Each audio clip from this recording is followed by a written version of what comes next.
Mm. I don't... 8th. Is it 8? No. What is this, 7? 6. I think 6. 5, 4, 3, 2, 1. Or 7. Where's it? We're talking about Scream today, right? Yeah, I can't find it. Anyway, I have a Scream mask somewhere. Oh, he's back. I have a Scream mask somewhere, but I can't find it. Oh, that's right, from the live reading. From that one time. What if I just sat back down and I was just covered in blood? And I was like, anyway, Just sorry, I had to go take care of that. like, jeez, you have no idea. It's been such a weekend. Anyway, I've been so... It's just, I've been killing myself at work. It's just... Woo! Okay. Oh, God. we are back, baby. Thank God. Hey, welcome back, everyone. Thank God. So today we're going to be talking about Spider-Man and... Yeah, we're going to make predictions on the next trilogy. This is going to be a 4-part. I know it's a trilogy, and we're doing 4 parts. It doesn't make sense, but, you know, we go... A 4-part episode just talking about bullshit. Just bullshitting. So let's look at the history of spiders. So the And the history family. of man. Some say there was a big boom. Some say on the first day. Who knows? We're figuring that out as we go along. Oh, God. Oh, my God. What if? No, Aaron, I haven't talked to you in so long. What's been going on? Man, oh gosh. Sorry if you hear baby noises. You're going to hear just random baby noises in the back because my nephew is here and my parents are watching him. Cool. And he has this new... Do you hear that? Right on cue. And he has this new... this new thing. He has this new... He's discovering... He's talking more. And he's discovering what he can do with his voice. Fun. And so that is... is part of it. He just goes... He'll just be sitting there and just go... "Ah!" like that. And like, he'll get to the point where he's just staring at his hands and he'll go... "Ah!" like that. It's like, what is wrong with you? he's becoming self-aware. I had just started a new job at the beginning of the pandemic, and then I got pretty much laid off because of the pandemic. So now, like, I've been, because I substitute teach, so, like, I go back and forth doing that, but, like, with Omicron and everything, and Delta, if that's still going around, just, I don't know, just trying not to be in big spaces if I don't have to, you know, like I like every now and again it's like, you know what, I'll go, but like with so many kids, and kids don't cover their mouths when they cough, they just pick their nose and flick it wherever God desires. And it's like it's I don't know, it just seems like a bad idea. So I'm just looking for something more remote as I'm doing just other social media work and just trying to balance all of that. And it would be nice to have something I can take with me to wherever I decide to move to in the near future. So just a lot of real world stuff, nothing too interesting. Just Gotcha. No, I totally get it. I actually myself just applied for a new job simply because a friend of mine, Courtney, she sent me Courtney Kappa. You know Courtney Kappa, but for the fans. Oh yeah, Courtney Kappa. For the fans, they don't know Courtney. Courtney sent me an Indeed application for someone in the area is looking for a trivia night MC host. Ooh. Thing. Yeah, and I applied for that. They're setting up meetings next week, and my meeting's on Wednesday. So we'll see how that goes.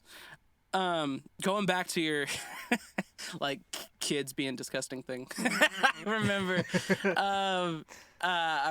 one of the first days I started working at the restaurant, I was like about to show these people to their table, and their little girl just like stopped and just threw up. And then they still were like, all right, are you okay? All right, we'll go to the table now. And we just had to continue, like that didn't just happen, and then we had to get someone to clean it up. But I was like, she was a champ. She just stood there and just all right, and then just it's like all right, you're empty. We got to fill you back up. I know, literally, that's exactly. She was like, "Wait, I'm not hungry yet." All right, I'm good. What are we having for appetizers? So yeah, speaking back to that. Anyway, yeah, dude, no, I get that. Jobs and just work. I tried to clean my I said I was going to clean my house yesterday. I didn't. I got home and I like did one load of laundry and I made food and then I like sort of picked up my room, but I still have like a pile of clothes on the floor that I need to fold and put away. I still have all my other clothes that are dirty. I need to sweep, mop, just, I need to do some spring cleaning. It's that time. So I think I'm going to do that later. It's fun. This is the fun part of the podcast. But besides work and cleaning, we actually have also been to the movies, you and I, recently. And not just any movie. We went and saw... Scream. Well, Scream 5, but Scream is what it's called. We saw 5 Cream, and... 5 Cream. And not only did we see 5 Cream... God, have mercy. We saw it in a 4DX theater.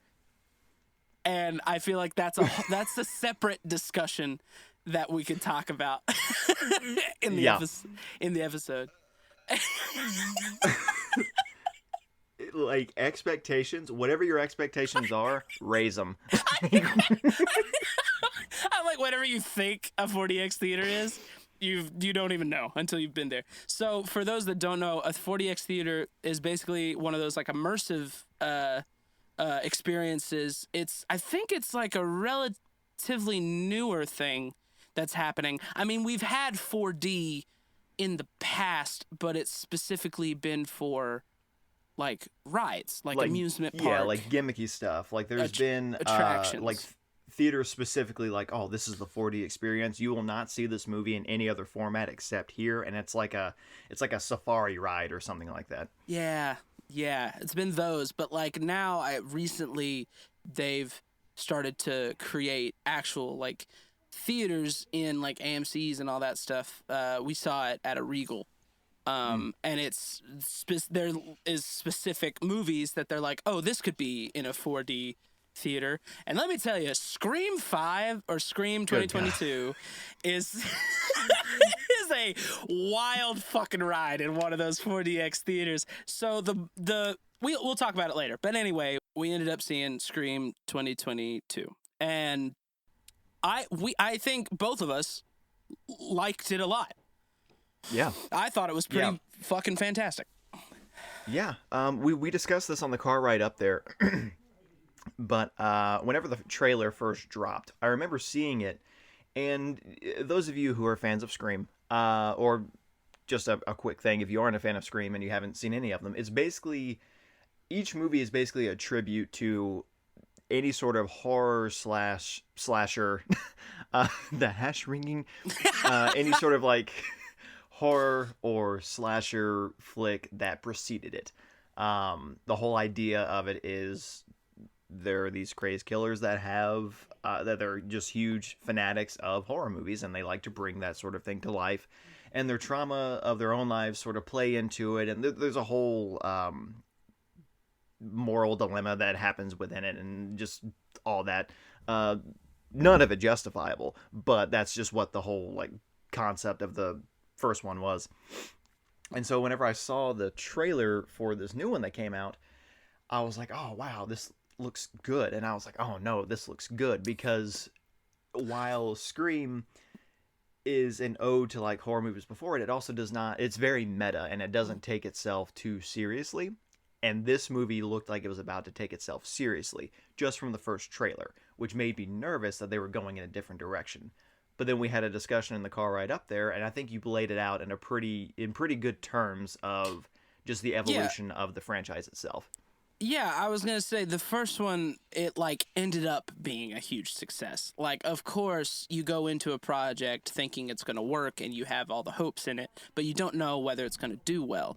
Well, it turns out Scream has become one of the best horror movies, thriller movies, slasher movies ever created, and hugely in part to taking in notes from previous movies and then doing their own spin on certain tropes and storylines. Well, with first one, that was bare bones. They were making an homage to slashers while also creating an original comedic slasher. That's how it worked. And then the second one comes out and they're like, okay, how do we top this? Well, they're now in college and not high school, and there's a few more new rules to introduce for the horror game, the horror movie trope. And then new characters come in, new whodunits, like, it's still fresh. It's still a fresh take. And some people are like, yeah, the second movie is better than the first. And then you get to the third, where there were a lot of complications and like leaking storylines and scripts and all that stuff. They had a lot to deal with, but they're also upping the stakes and upping the camp.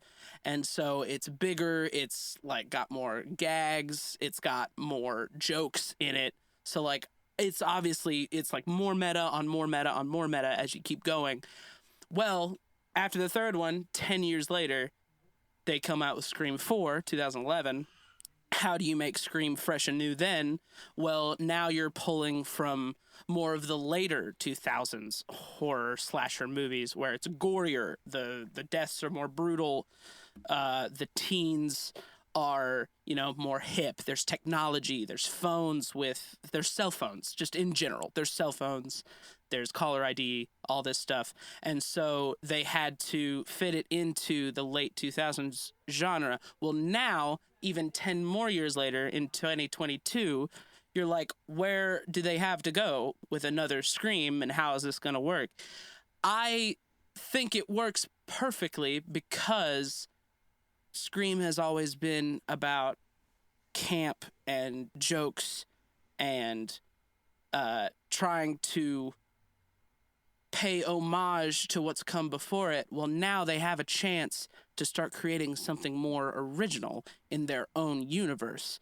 And so for me, the only way they could have taken it is to make it a little more serious and to make it a little more edgy, because that's what slasher and horror movies are about now. We're taking out more of the camp and we're adding more, like we're looking at the writing more, we're looking at the scares and how we want to kill people, and it's like more methodic, I guess. And they even make a point of it to talk about it in the movie, of like this new age of horror. What do they call it? I can't remember the term. It was sequel plus a requel. They talk about a requel, and they bring up, stuff like they mention Jordan Peele as being like the new king of horror and slasher, so like we've now moved into a more modern day horror film, and that's what they went for, and I think it ended up ultimately working very well. Yeah. Did I explain that well? I feel like I was rambling like an idiot. No,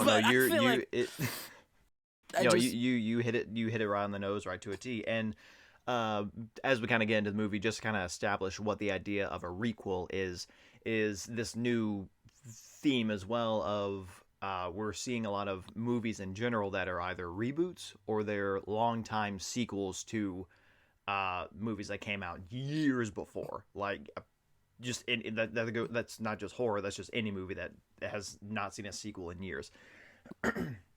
And so I think something that really worked here is the fact that they established, because even within Scream, they have a franchise that is Stab. Mm-hmm. And so being able to convey or communicate to the audience exactly what is happening with this reboot and sequel, requel, sorry, I'll use the right term. We got it. We'll get there. With this requel, is they're talking about Stab, but in actuality, they're talking about Scream, because that's what the Stab franchise within Scream is based off of. It's based off of Sidney Prescott's experience with being almost killed in the first one.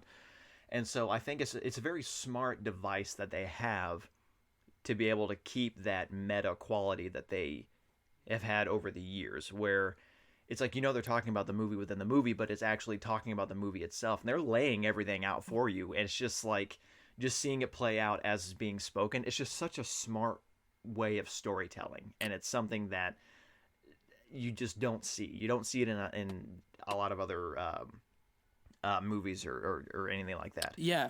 So yeah, just kind of encompassing the idea of the way that movies are nowadays, like with the longtime sequels, with the reboots, and wanting to not retcon something that came out first, so you make this sequel, but you want to make it better and different. And so that's just what the whole premise of everything pretty much is. And then adding in the idea of them redoing horror movies in a different way than what they were made previously, and what makes it good and what makes it bad, and how the fan base, toxic and non-toxic, react to it in the same time. I thought that was actually one of the more brilliant parts about it, because when it finally started talking about like fans and how much people care about the movies that they like, and if someone tries to redo them or add on to them and they ruin it, then fans ultimately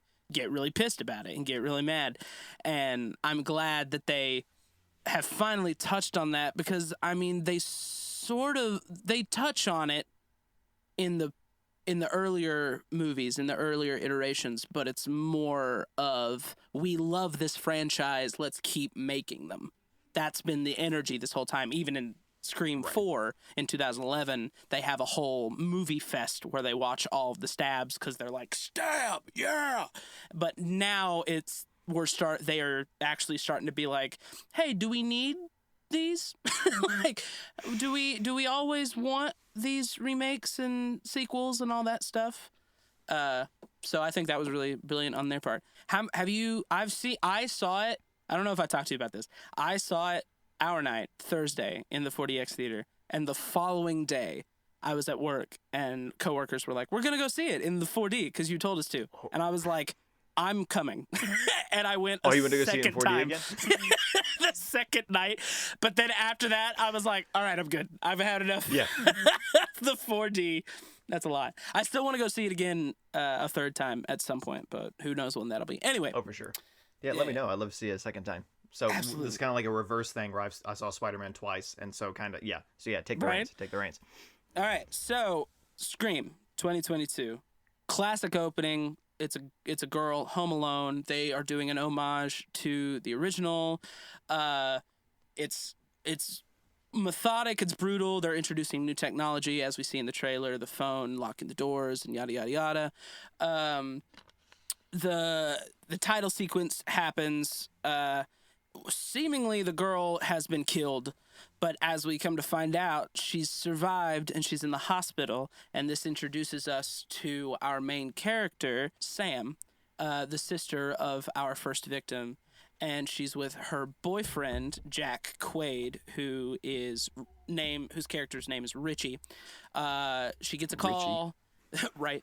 She gets a call that her sister's been hurt. They travel back to their hometown, Woodsboro, of course. You get it. And all these killings are starting up again. And we meet our ragtag team of teenagers.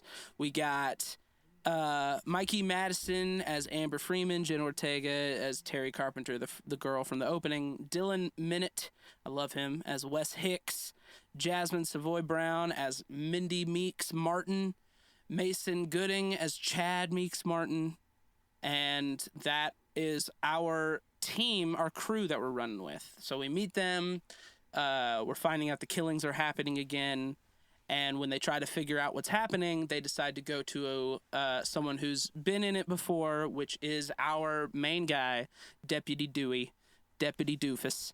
And he is now curmudgeon, retired, old, cranky, hurt, body worn out man.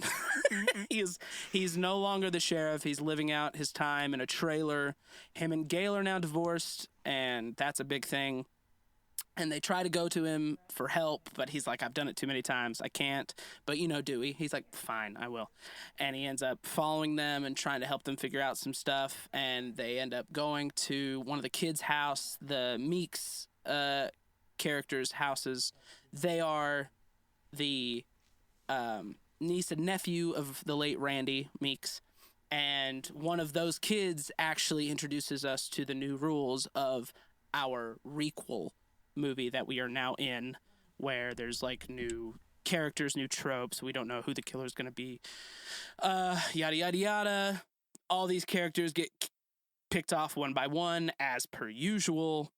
But one of the most surprising things to come out of this is, spoiler alert, sorry for anyone, one of our main three dies. And that's all I'll say about that for right now. One of our main three will die in this movie. And we keep going. We continue. Sydney has now been introduced, and she shows up, and she's like, yeah, I've done this before. Sam, you're going to need our help. And Sam's like, no, I got this. We're like, pardon? What? And the movie keeps going. They're about to leave town, but they end up getting pulled to one of the kids' houses because the main girl sister forgets her inhaler and they really need it. And yada, yada, yada. They end up back in that house. Turns out it is the Stu Macher house from the original Scream. And it is now a recreation of the final act that was in the first Scream. Sydney and Gail follow them there. You know how it goes. The party's happening, the kids leave, the main characters are left, and we start to figure out who's killing who. And then we get into the final part, and that's all I can say as of right now for the summary until before we start like talking specifics. You think that's okay? I think that's perfect. Sweet. All right. First and foremost, I loved it. Yes. I really loved it. There's people that I've talked to that do have an issue with it and also are just like, yeah, I liked it. It was fine. And I guess I just want to know, like, why? No one's really like talked to me and explained why they think it's okay or why it's like not as great as they wanted it to be, because I'm like, we all knew going into this that this is like a years later film. It's new people making the movie.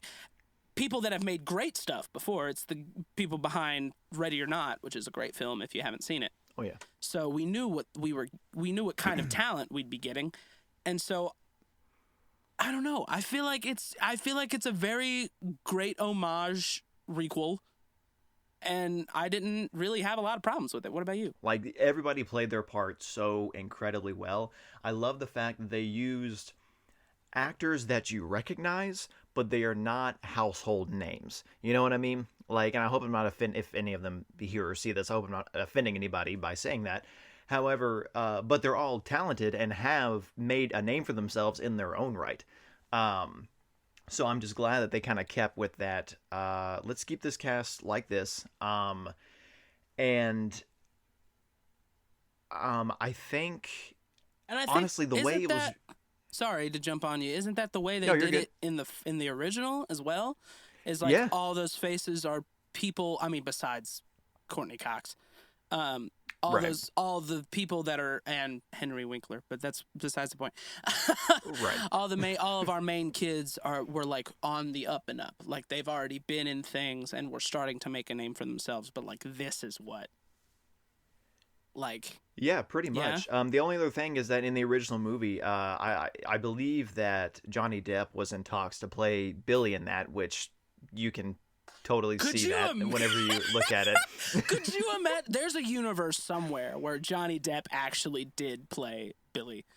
That'd be crazy. Yep, that would be insane. But yeah, I mean, it just kind of keeps with just that theme of, hey, let's give these actors a spotlight for a change. Like, and I love when franchises do that, because people are gonna go see these movies regardless because of the names that they have, and so giving actors that aren't like your main A-listers in Hollywood a chance to showcase their talents and everything in these franchises is a beautiful concept, and I hope that continues to be the case as we move forward. For sure.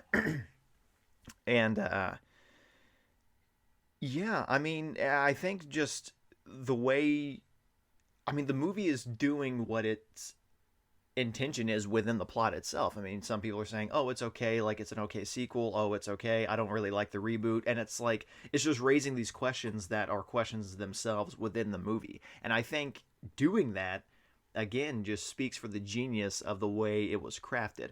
I may be hyping it up a lot right now, but I think that's just the way I'm seeing it, you know? Well, no, we're both pretty big Scream fans, so I mean, we're obviously gonna hype it up a little bit, but also, I just from a technical standpoint, it works. Yeah. So. Yeah, and again, like it's a reboot that they used that's also well balanced. Like they had the perfect balance of the old characters we know and love, bringing them in, having some closure moments with them, but they did not they did not overshadow the new era of characters that are coming in. Whether this is going to continue on being a franchise, but with this main group, I don't know. Like I don't know fully, but they definitely left that door open, and I think it would be genius in how they move forward from here. Yeah. And I think this is just, of all the sequels that I've seen, I think that this is like a very well established one where we connected with these characters. Like I felt for each of them with their individual stories and their ties to the past and how that affects their future, and a moment I'm sure that we'll get into as we continue to unfold or unfold the whole movie itself. Mm-hmm. But yeah, I just think it was a very balanced. It continued to be just an ode to the horror movies and the movies of the franchise itself moving forward. Like it's become, like Scream itself has put itself into the tribute of horror movies that it pays to. Yeah. Does that make sense? No, yeah, it's like in honoring the legacies, it has become a legacy itself. Yeah, like Ghostface is up there with Michael Myers, with Leatherface, with Freddy, with Jason, with all of, like, that is a staple on the horror like any horror franchise at this point. And it's genius because it's a character that it's literally like the character is a costume, and so it in real time can last forever. It's not a 7-foot tall demon that just can't be killed. Yeah, right. You know what I'm saying? Yeah. It's a facade, and we know the image, and that's what sticks around, and I think that's the coolest part for me. Going back to the characters, who was your favorite character / characters from this one? I really love. Oh, what was her name? I have it pulled up right here. Mindy. Yeah. Just because she had that excitable sort of personality like her uncle Randy. Yeah. And you could tell that was something that they well, would she have known Randy? I don't think so. Okay, so this is taking place in 2021, 22. He dies in, what is it, 92. In 2, which came out when, 98? 99? Think. And they're in high school now, so they were born in the early 2000s. So no, they did not. Okay, so they didn't know Randy. So they like the idea of what their uncle was into, and that was movies. But I think that I don't know, she was just a very cool character throughout. Like she was a great storyteller, and like she was very engaging in how they should go about their plan of, okay, so this is our group. It could be one of us. It's definitely one of us. I mean, you're the boyfriend. Look at you. You're the jock. Look at you. You're the pretty face. Look at you. And so it's just. But yes, she is a very all-knowing character. Very, very the most self-aware of all of them. Yes, because she's the movie buff, and that's the whole idea behind this whole thing. Yeah. So yeah, I think Mindy was really the one that did it for me. Like just the excitableness of her character and how she told the story and how she literally told us what was going to happen, and yet we're still like, oh, as this happening, at the same time. Mm-hmm. We were monkeys the whole time. Um, I'm with you. I think my favorite characters are tied between both Mindy and Chad because I think I just love the fact that I think they're twins, right? I think they Yes. said they're twins. The fact that they're twins in this story, like that's just something fresh and new for a character thing. And then also Tara. I think Tara was such a good character in this because Tara, it's odd. First of all, she's the only survivor that we've had from an opening sequence. Yeah. First of all. Second of all, she is, I would argue to say that she is the driving force of this whole story because she's the one that starts it. She's the reason that her sister Sam comes back.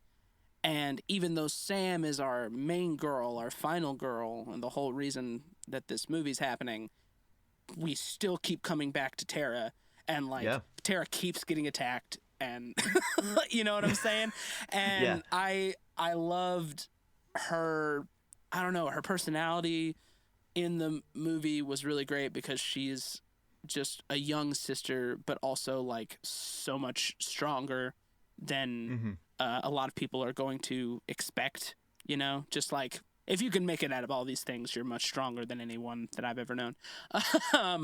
So I really loved that aspect of the story. And then just, I don't know, I think of the friend group, the twins were the most adorable and the ones that I appreciated the most, for sure. Okay. Favorite, what am I trying to say? Favorite, what's something that you liked that you didn't expect? Didn't expect as a whole or didn't expect to like? Didn't expect as a whole. Like, you went in and you're like, all right, this is a Scream movie, but it's a new Scream movie. And then something happened and you're like, that was really awesome. And I wouldn't have thought of that. Yes. Okay. Well, I think we're about to get into spoiler territory at this point, if we haven't already. Right. We've kind of kept it vague, but we're kind of getting into specifics now. Sorry, moving forward, spoilers. Right.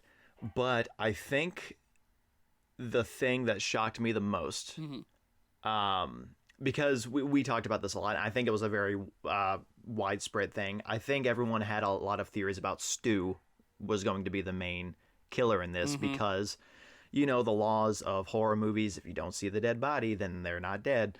And we never really saw Stu die. That's true.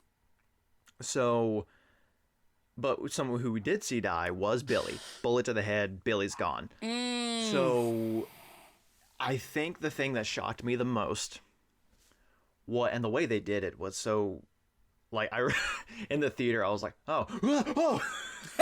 Like that. It was a very delayed, like, wait. Right. And so Sam, we find out that so Sam is visiting her sister Tara in the hospital after her attack. And she's just kind of decompressing, and she runs to the bathroom to just compose herself and all that jazz. And as she looks up, all we see is Billy motherfucking Loomis. Like Skeet Ulrich himself. Bloodied, like he looks just like at the end of the first Scream movie. Yeah, like the Billy of, has not been in this franchise for 25 years.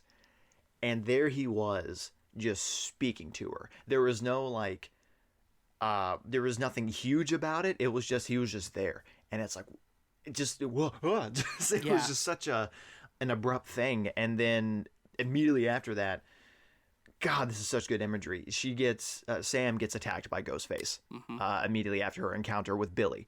And it's like, what the fuck is going on? And then we find out that Sam is Billy's daughter. Billy hooked up with somebody in high school, and now Sam is here. And again, that's kind of... There were so many points in this movie that other franchises have tried to do with, like, sequels and reboots of, like, I'll use Star Wars for an example. You are the granddaughter of Palpatine, who somehow returned.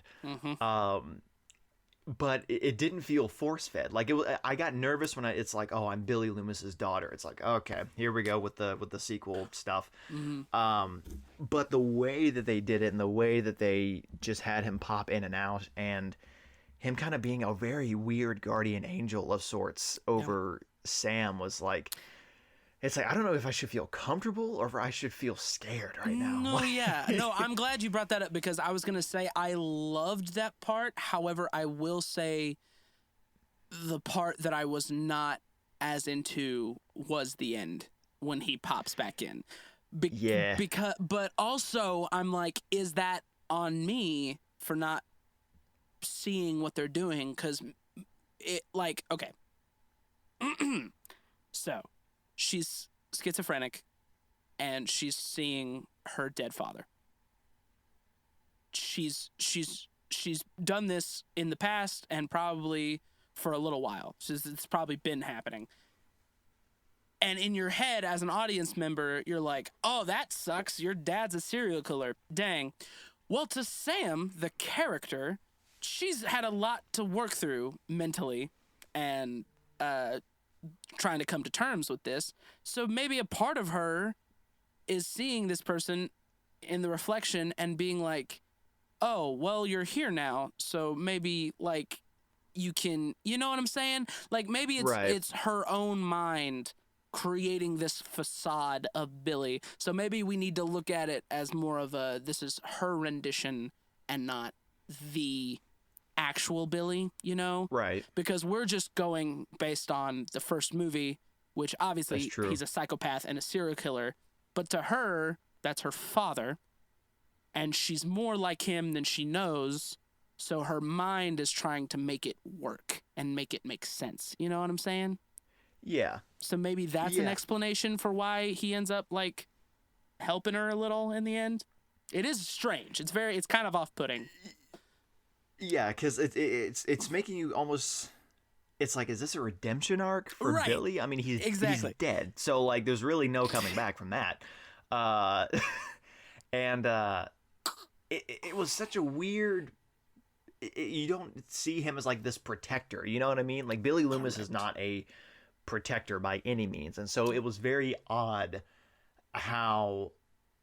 And it was almost like maybe this wasn't so much Billy being a protector, because now we're kind of merging two things. We're merging, like you said, Sam's idea of what Billy was and her father, but then you're also looking at it from the Billy, the character, and the actual person that we knew because we're viewing this whole thing. And so it's almost like, in a way, he's just teaching her to be smarter, to be ahead of Ghostface, because he was Ghostface at one time. Mm-hmm. And it's almost like she's using the knowledge and that, I guess, serial killer genes is what we're going with. She's using her natural born serial killer instincts.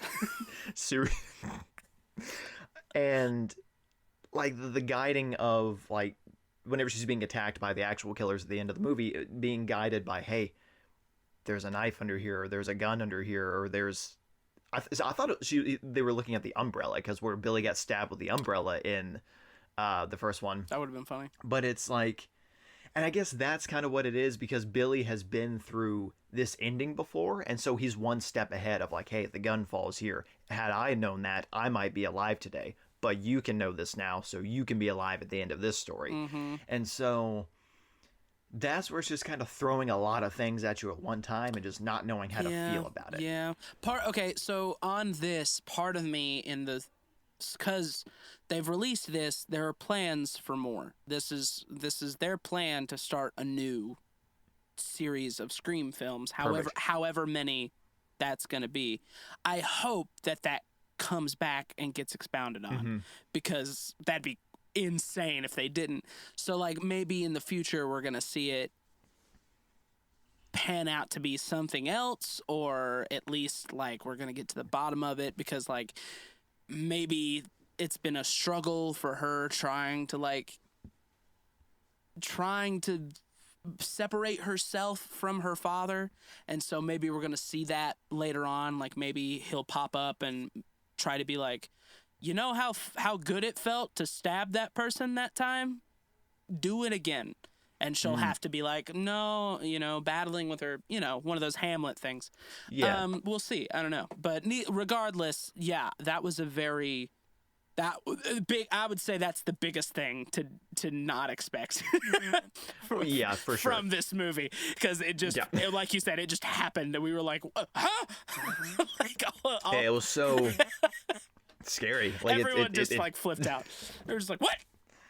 I just literally just so yeah, I would say that's a good one. For me, thing that happened that I didn't expect that I liked. I guess of all the ones, the specific death that caught me off guard, not the one that people might be thinking or you might be thinking, for me it's the Judy Hicks and her son. That death really fucked with me, because broad daylight, it just happens in the day, in the suburbs. The suburbs, she gets stabbed on her front porch, and no one's around. So I'm just like, fuck you, that's terrifying. I've always said the scariest stuff could happen in the day and it'd make it even more terrifying, because now you're not safe from even the sun. No one's safe. So I think that one caught me off. For sure. And I know a lot of my first thought was like, oh, this would never happen, but then I thought it's like, well, for a couple months this past year, I lived in a suburban area and I would go on walks frequently. There's nobody outside. There's your jogger every now and again, or early in the mornings, there's people mowing the grass. But it's just something could happen right now and nobody would know for at least an hour. Yeah. And it's and so that just made it even scarier. Sorry, not to interrupt, but just of add on to that point. No, absolutely. Yeah, that's my whole thing. I was just like, oh, usually these happen at night and people are doing their own thing, so it would take a minute for them to realize things are happening, to get the cops called on them and all that stuff. And I'm like, but this is 3:30 p.m. This is just an afternoon and everything was fine, and then everything was so not fine. And I think also adding to that, it was the daytime, but also the double team, one after the other, of the mom and then the son. Because the whole time you're like, oh, he's about to kill the son, and he's toying with the sheriff just to prove a point. And it turns out that his plan was to toy with her first, kill her, and then he's like, okay, consolation prize, I'll get your son too. And it's sort of it's almost sadistically merciful in that point as well, if you think about it, because if we're really, don't judge my brain, but it's from a killer's standpoint, he's he could have been all right, fine, I won't let your son live without his mom. You know what I'm saying? I feel like it would have been even more cruel to just kill one and not the other. Right. In a way, if we had to talk about it. Anyway, it's just really, it was a weird, newer death sequence that I really appreciated. Absolutely. Yeah, the thought into it. Do you have any questions burning on your brain? Yeah. Let me try to format this right. Are there moments in this film where we've talked extensively about it being meta, it being not taking itself too seriously? Were there moments that felt force-fed to you in any sense? Was it almost like they were just hammering in oh, hey, remember, stab, scream, see how meta we are? Was there anything that was overdone in that way? I think for me, I'm always gonna let any of its meta-ness slide, because it's again, going back to the first one, that was a new thought for them. And if you're gonna keep doing sequels and if that's one of your biggest selling points, then you're just going to keep seeing it. Like, you know what I'm saying? Like, it's just always going to be meta, and you might be like, oh, now it's too meta. But it's like, how can you be too meta if you're already meta? It's one of those, like, my brain hurts. So, like, I always let that stuff slide. However, I will say, I don't know if, like, force-fed is the right word, but, like, a part that they were doing that had an obvious intent behind it that I think could have been better is the final killer monologue sequence. The kitchen scene. Because obviously it's a callback to the first one, but I don't think for me it was new enough to be like, oh, this is really awesome, the fact that they're doing this. It was more just like, oh, hey, it's like the first one. Cool. You know what I'm saying? So I think I don't know what could have made it better, you know? Yeah. But just, yeah. Okay, sort of a follow-up to this. Do you think, which I'll give an example after I ask, do you think it runs the risk as this franchise continues, because they've established, it's like, oh, sequels suck, reboots suck, and the fans want this and want that.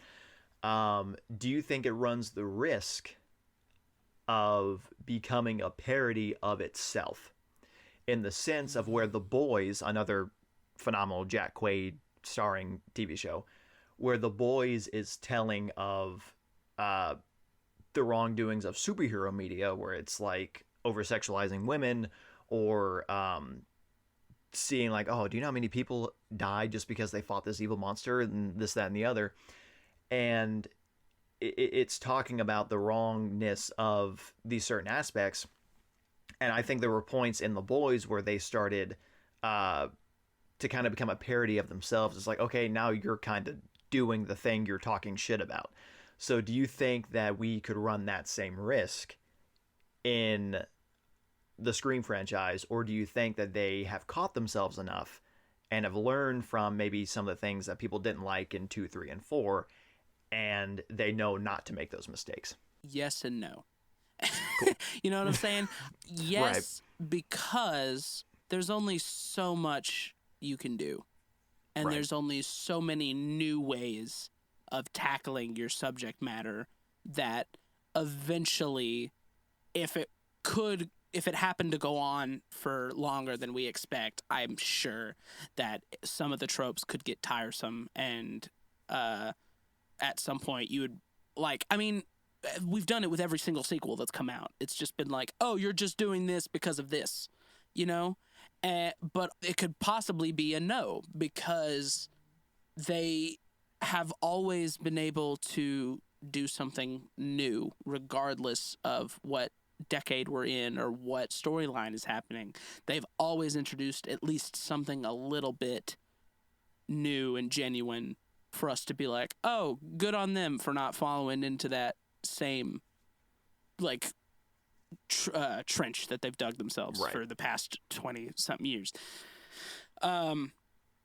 And so I think I'm leaning more towards no, only because if this had been 2011 and the fourth movie came out, and then they were like, all right, in 2 years, the sequel to this is going to come out, then I think people would be like, oh, all right, cool. Right. But now we're even 10 more years away, almost 20 years apart from the original and this new iteration, that I think with the people that are heading it, whatever they keep doing, I think they'll be able to bring in something fresh. Cool. To where we wouldn't be tired of it. Because, you know, Sweet. New decade, new rules, as they say. Yeah. Awesome. Cool. Yeah. Well put. Yeah, thanks. Any other questions? No, I think that's all that was melting on the brain at the moment. Sweet. I think I got at least 2 more. And it's sort of a hand in hand. First of all, is there anything... What are the things you liked and disliked about Ghostface in this one?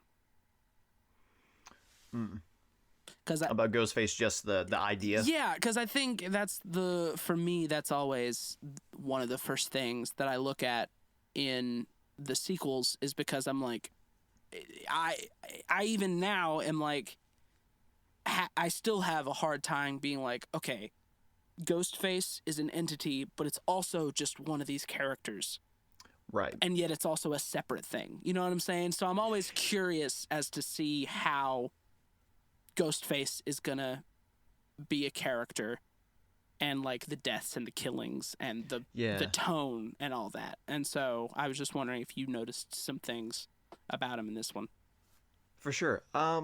Yeah, I think we kind of touched on this earlier. That's where just the uniqueness of Ghostface comes in, because he is, I'm not going to say the only, just in case there's something there's another character I don't know about, but he's one of the only characters that is just an idea as opposed to a specific person themselves. Mm-hmm. And he's only motivated by what is motivating the character under the mask. Like, he is just a vehicle. Like, he's a vehicle for whatever the motives are behind it. And I don't know, like, I think just with what the story was of the intentions behind the two killers, spoiler alert, there's two.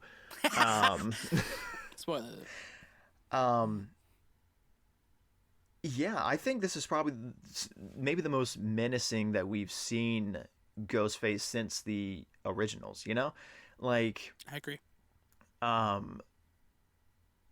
And they definitely made me... this is the first time I've been afraid of Ghostface, I'll say that, because of how campy the other ones are, but because this one has a different tone.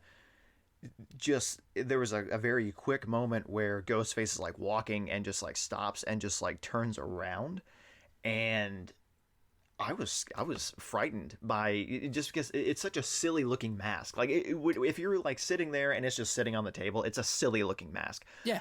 But for them to be able to maneuver him in such a way where you are creeped out by seeing this thing, I just think that they have modified it in a beautiful way. Yeah.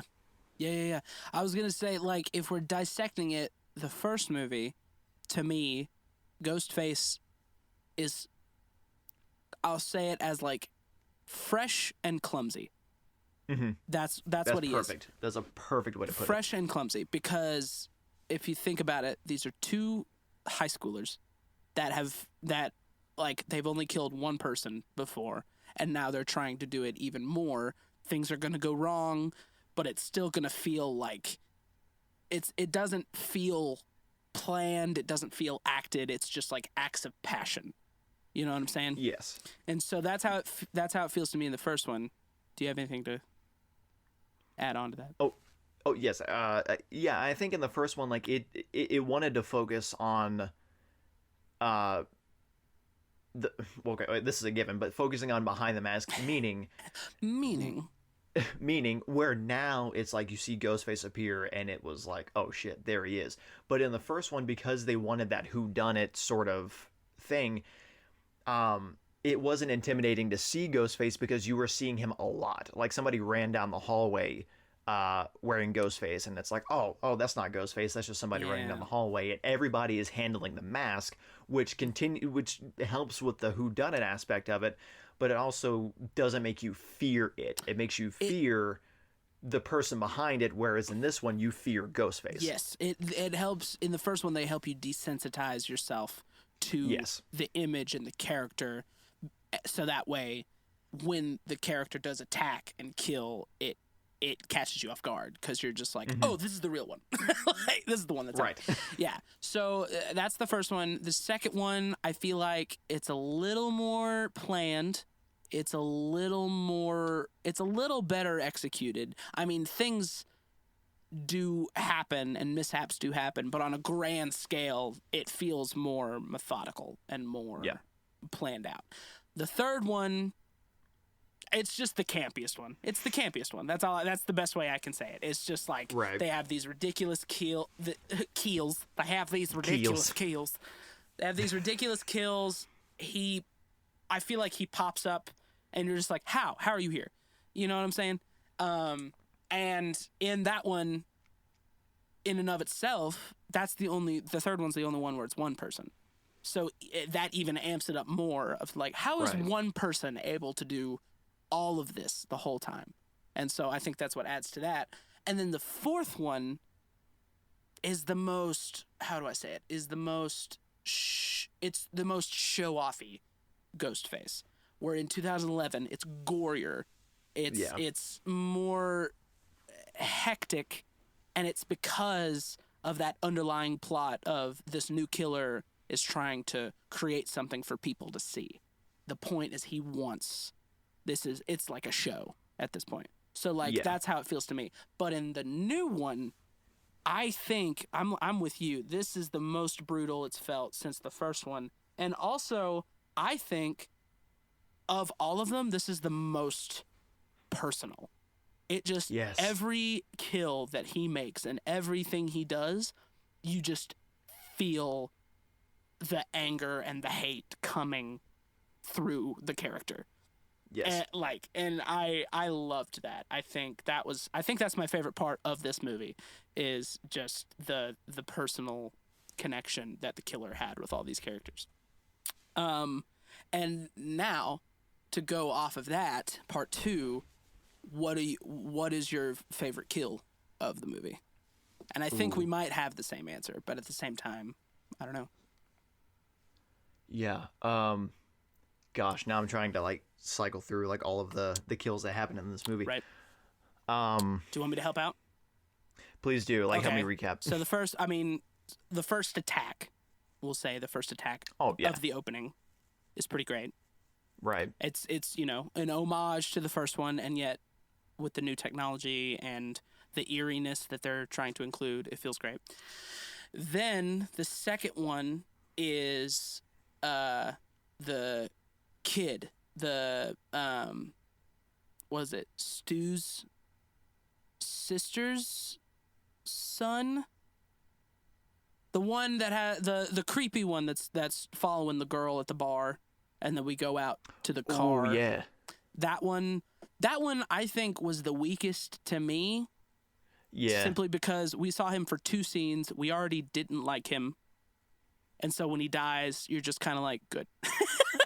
Right. You're like, great. Yeah. But I think what saves that kill is the theme song, the scream, the song that always plays. I think they did that beautifully in that scene. And then we have I think the next one is the sheriff and the son. Mm-hmm. Which that's my second place. I think that's the contender because the part that sticks with me is, again, spoilers for people, when Dylan, his character, he's like, they've done the cheap shots of the expecting a jump scare 4 times, and then it doesn't happen. And then he locks the door, turns around, Ghostface is there, starts attacking him. He's trying to fight back, but he loses, and then you just see the knife go through the neck, into the neck. It stays there. We watch him sink to the floor, and then it gets pushed even further all the way through. And Ghostface just, like, watches him die. I was like, ugh. Yeah, it's... That's the part where I was like, oh, God. So there's that one, and then we get to the hospital after that. That's the next kill, is going back for the sister, and when Dewey, Sam, and Richie arrive. And in my opinion, that's my favorite death. Yeah, it was gonna be that one. I'm not trying to piggyback off what you were saying, but like it was going to be that one. But I wanted to make sure I had a recollection of all the deaths because I've only seen it the one time. Right. Because we see that and then we just go straight to the house. Exactly. So I agree. Just because of, I mean, these other characters we just met. You know, like we just met these characters. We have an attachment to them, but they're not like there. Yeah. But I think the character that we have an attachment to, seeing seeing them in a or are we revealing who this is? I mean, we're already in spoilers. Spoiler. That's just true. Spoiler for anyone. We're just gonna keep saying it. Yeah. Dewey. Dewey, who withstood the test of Ghostface. This whole I think every movie he gets stabbed. He's made it 25 years with getting stabbed and not dying. This one just wasn't it. You can't. Yeah. And I think the way they took him out, how he was, he went out in the blaze of glory, or tried to. He tried. And it just did not work out. I was really hoping for him big time. But I mean, he went out the only way he could have gone out in trying to do the thing he feels like he should have done 4 times before. Yeah. And his clock just stopped. That's just how it goes. He was so close, dude. That one, it makes me shiver because for those, I'll try to describe it. Basically, Dewey, they fought each other. Dewey headbutts Ghostface, knocks them out. He stands up. He's about to shoot him. Dewey's phone rings. It's Gale, obviously. And just for a second, Dewey gets distracted, and Ghostface launches up, stabs him in the lower torso, gets another knife out, stabs him in the lower back, and as he watches him, Ghostface just drags both knives up and just really cuts into him. And the noises and the blood, I was just like, oh, that was, there was no other way. There was no other death he could have gotten. It had to be the most brutal, bone crunching. But it was so good. And I think I love that too, because to me, it makes me think of in the first one when they're all sitting at the water fountain and Sydney's like, how do you gut someone? And Stu's like, you take a knife and you split him from groin to sternum. Oh.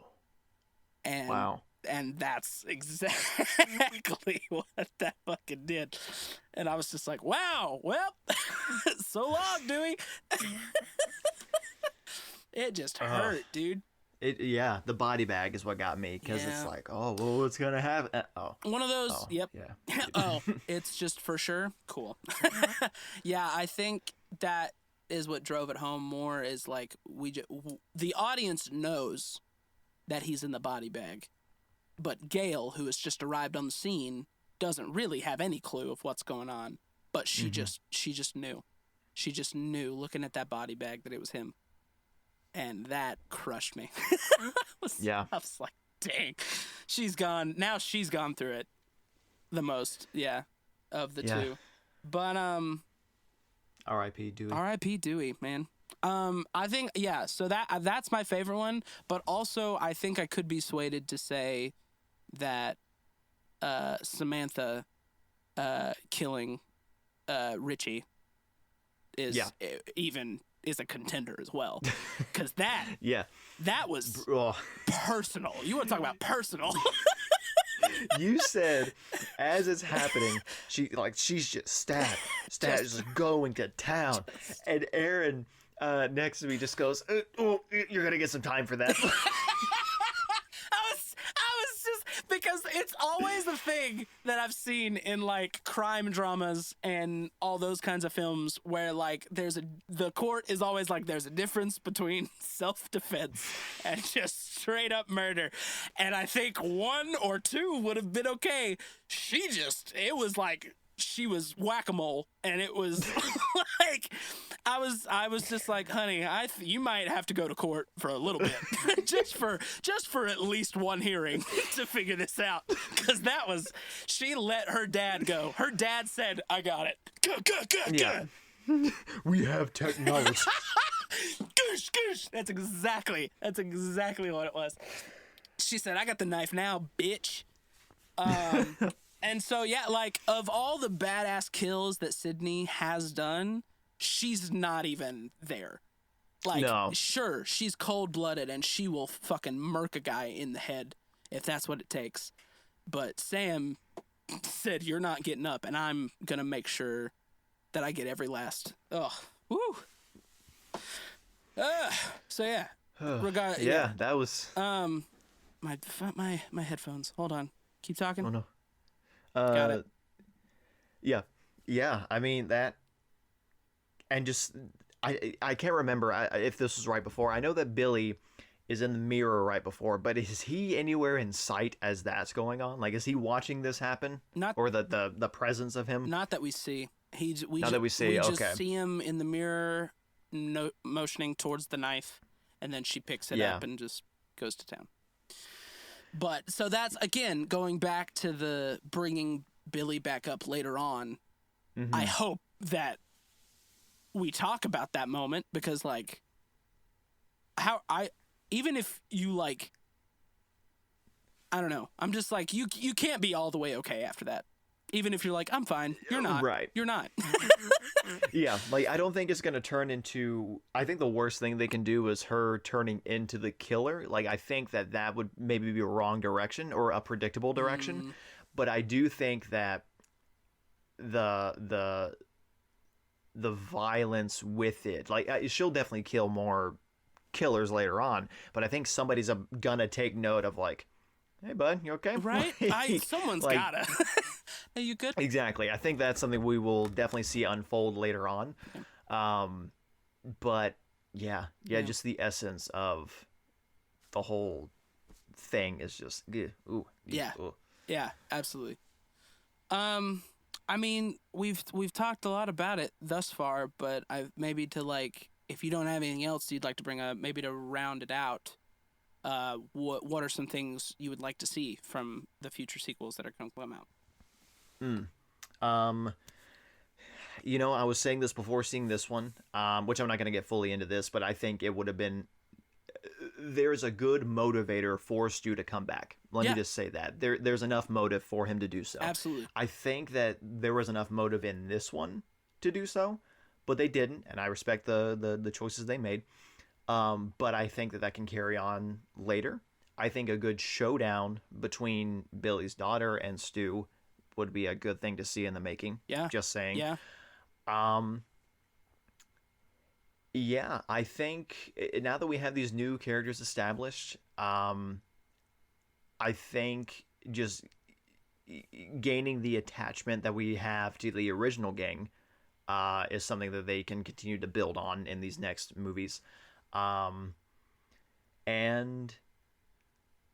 yeah, I think that we've just like I'm not gonna sit here and say, oh, they've cracked the code. This is gonna be perfection from here on out. Right. But like I think that they've started something good, and I think they're in a good direction of where they can go. Yeah, exactly. I think it's a great starting off point, and they've set it up enough to where it's like, yes, this is a part of the original Screams. However, it is its own thing that I can separate it a little and be like, whatever they're going to do, while it is a part of the original legacy, I'm still going to enjoy the new things that they try to introduce for sure. Mm-hmm.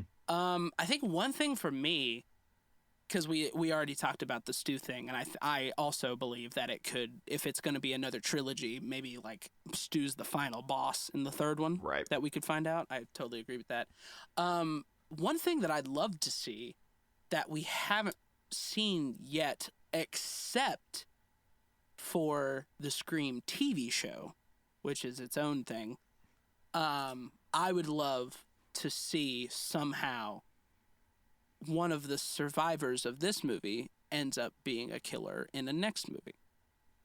Just somehow, like maybe either turned or like they've always been a part of it, but we haven't seen it yet. You know what I'm saying?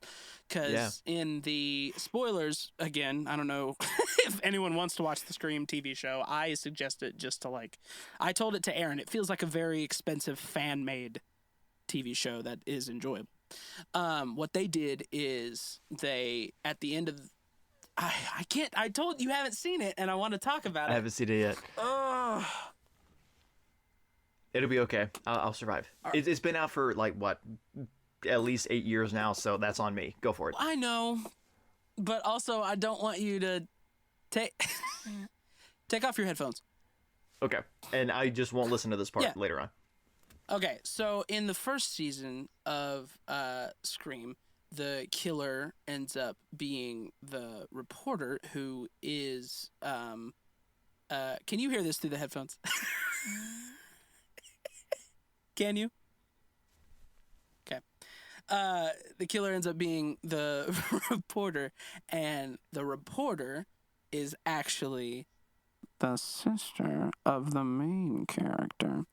And so that's like playing on the trope of Scream 3. And then in season 2, the ending comes around, and we find out the killer in season 2 is the boyfriend.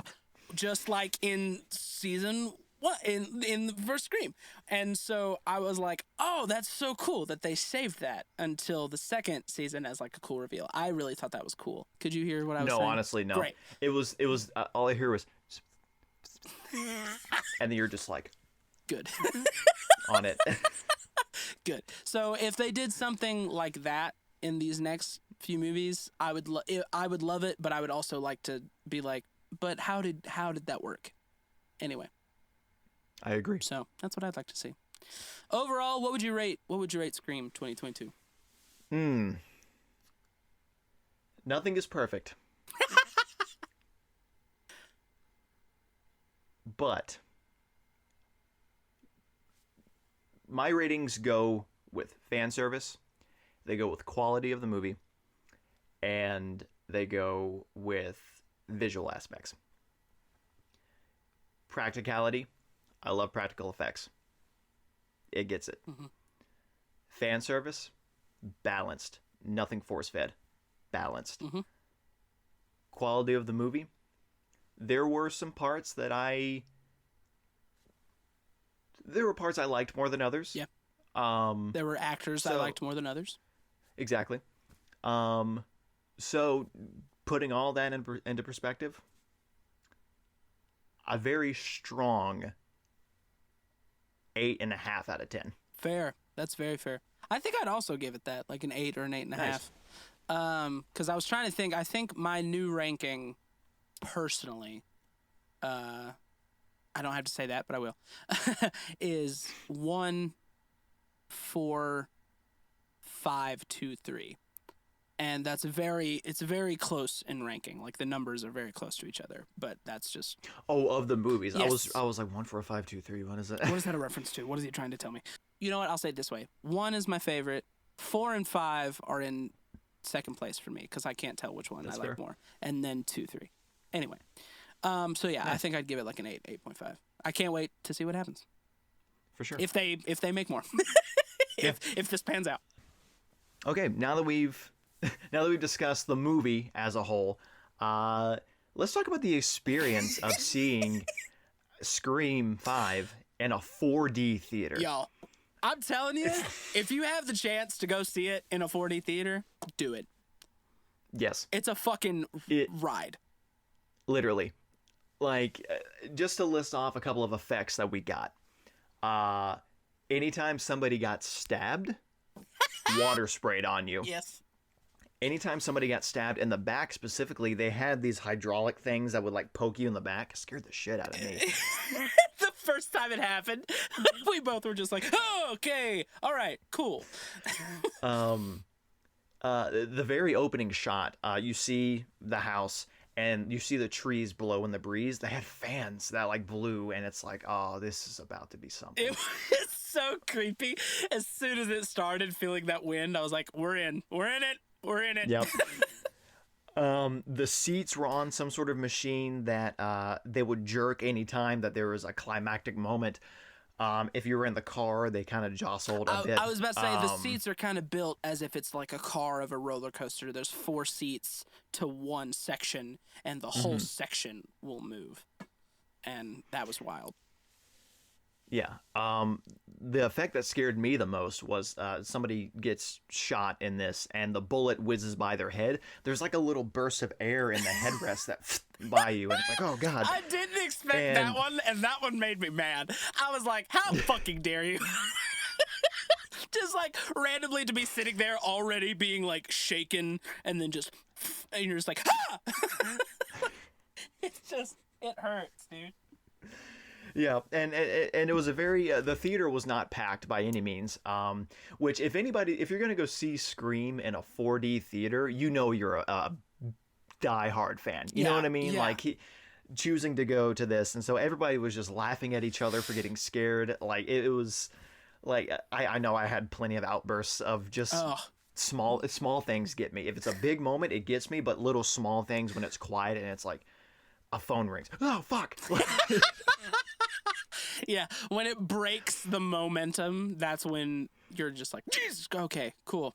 Yeah. That's fine. And I don't know about you, but I was sore. Actually, yeah, we talked about this. I was sore after seeing it, especially the very heightened sequences, like the ending fight, and you're just going everywhere. I saw it with him on Thursday night in the 4DX, and then I saw it the following night with some friends from work in 4DX as well. Yeah. And the second time, for sure, I like told them before going in, I was like, all right, just so you're aware, the last like 30, 20 minutes of this film, just like prepare to move a lot. Just like, you're just going to get tossed around a lot. Brace yourself. Because like it was like halfway through that, we were both just like, okay, this isn't stopping. Okay. Yeah. Like just 20 minutes straight so much of moving.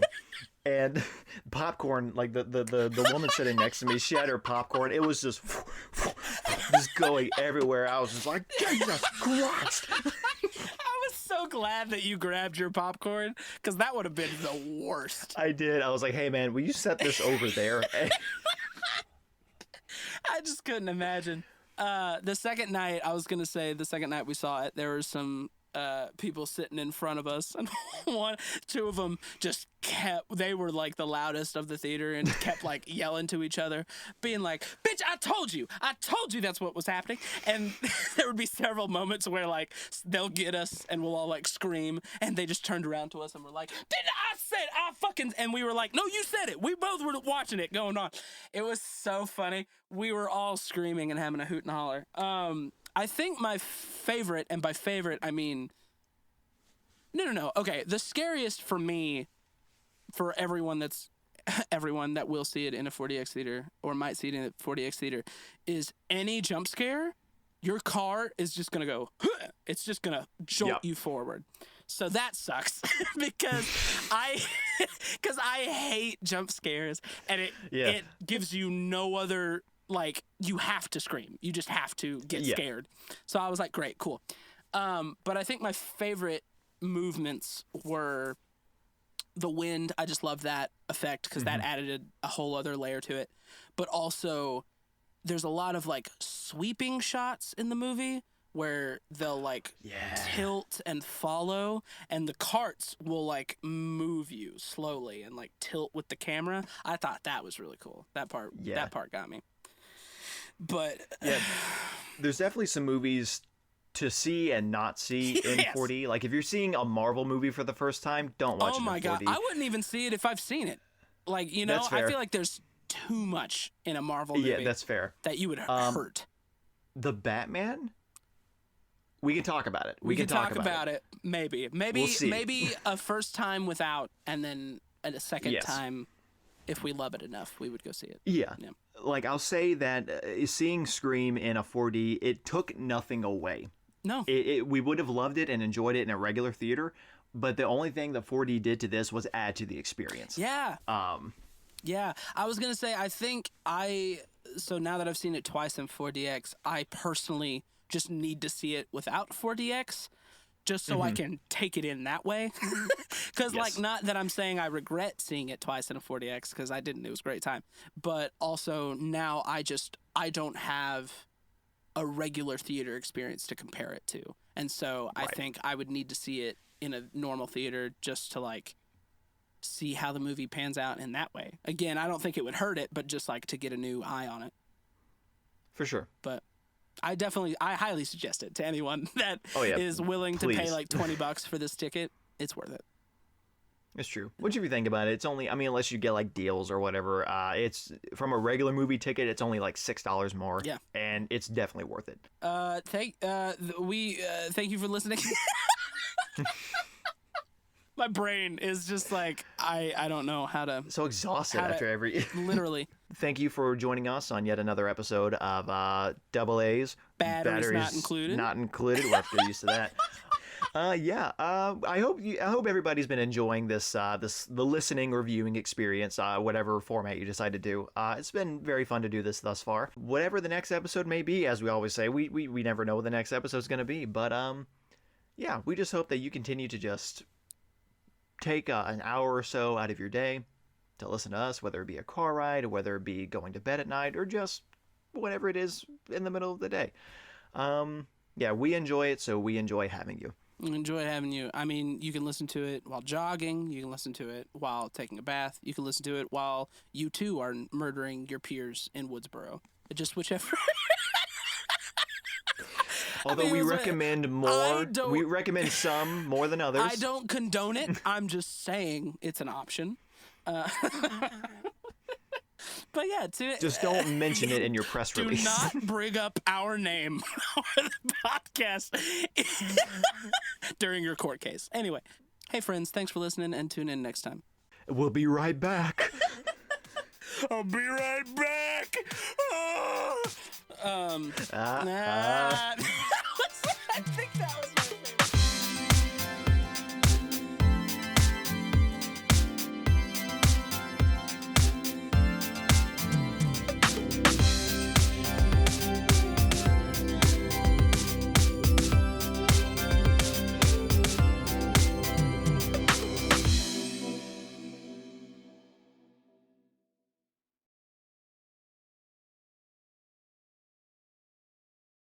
I watched too many movies. I watched too many movies. Don't make sense. Peeking. Movies make sense. He has like Voldemort energy. As he's like, why are you doing a Voldemort? Movies don't make sense.